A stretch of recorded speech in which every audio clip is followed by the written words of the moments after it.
లేదండి, అందుకే కదా పోరాడుతున్నాం మేము. గ్రాడ్యుటీ కానీ ఏమీ లేదండి.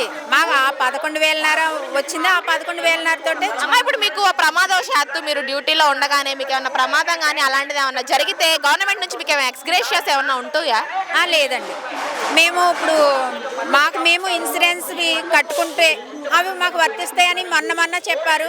అది 250 ఒకటి, అది మామూలుగా గవర్నమెంట్లు పెట్టినయ్యో మేము కట్టుకుంటున్నాం అంతే. అమ్మ, మరి ఒకవేళ చనిపోతే మట్టి ఖర్చులు కూడా గవర్నమెంట్ ఇస్తారు అంటున్నారు. అదే 15,000 అంటున్నారు కదండి, 15,000 ఇస్తున్నామని. అది ఇప్పుడు నిన్న కాక మొన్న అదే మహిళా దినోత్సవం రోజున అనౌన్స్ చేసామని అన్నారు, అంతేగాని అది కూడా ఇంకా ఇప్పుడు మాకు కావాల్సింది ఏంటో ముందు చూడాలి. చచ్చిపోయేది ఎప్పుడో చేస్తాము, అవునా కాదండి? అది తప్పు కాదు, ఇవ్వచ్చు, అది తప్పు కాదు. కానీ ఇప్పుడు పరిస్థితులను బట్టి ముందు మనుగడ నడవాలి అంటే మాకు అంటూ తోడు ముందుగా కావాల్సింది ఏదో అది గుర్తించి ఇవ్వమని అడుగుతున్నామండి మేము, అంతే కదండి. ముందుగా ఏం కావాలి? మాకు తింటాకి ఉంటాకి కావాలండి. అది లేకుండా చచ్చిపోయేటప్పుడు ఎవరు చూస్తాడు? నేను చూస్తాను, చచ్చిపోతాను. నేను చూస్తానా? 15,000 ఇచ్చారో ఇవ్వలేదో అవి అంత అవసరమా? నా పిల్లలు అప్పటికి ఏదో ఒకటి సంపాదించుకుంటారు కదా. ఇప్పుడు ప్రస్తుతం నా చిన్నపిల్లలు, ఆ చిన్నపిల్లలకి నేను పోషణ పెట్టుకోనా, చదివించుకోనా, ఏం చేయను చెప్పండి?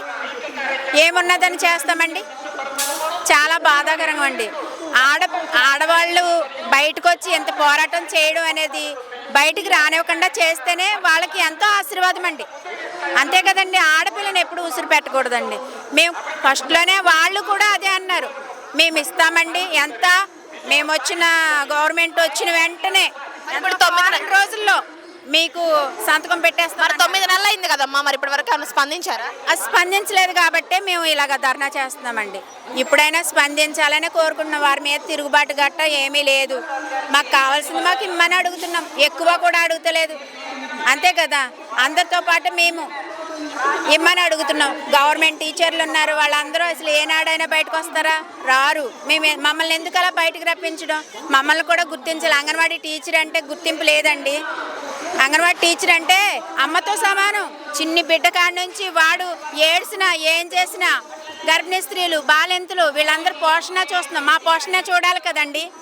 వాళ్ళ పోషణ ఎంత బాగా చూస్తున్నాం. వాళ్ళు ఎనిమిది కాకోకుండా వాళ్ళకి హాస్పిటల్కి వెళ్తే ఫ్రీ డెలివరీ వచ్చేలాగా ఎలాగ మోటివేట్ చేసి వాళ్ళకి ఇంట్లో సదుపాయం లేకపోతే అందరినీ అడిగి తెచ్చి వాళ్ళకి భోజనాలు పెడుతున్నామండి. టీకాలు వేయించుతున్నాము, అన్నీ చేస్తున్నాము. మా వెనకాల వచ్చిన వాళ్ళు బాగానే ఉంటుంది. మేమున్న వాళ్ళు ఎప్పటి నుంచి 1975 కాడ నుంచి స్టార్ట్ అయ్యామండి.